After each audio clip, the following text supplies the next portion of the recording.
বাংলাদেশ মহিলা পরিষদের উদ্যোগে শনিবার সকালে আয়োজন করা হয় রোকেয়া রানের। নারী জাগরণের পথিকৃৎ বেগম রোকেয়ার স্মরণে নারী ও শিশুর প্রতি সহিংসতা প্রতিরোধে এ আয়োজন।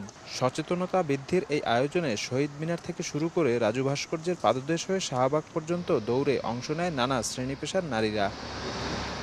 সামাজিক বাধা উত্তরণে নারীদের উৎসাহ দেবে এমন আয়োজন বললেন আগতরা।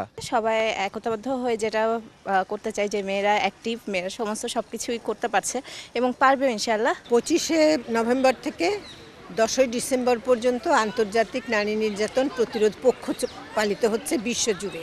শুধু বাংলাদেশে না, এটা ইউএনের আহ্বানে পুরো বিশ্বজুড়েই নারী নির্যাতন প্রতিরোধ পক্ষ পালিত হয় প্রতি বছর।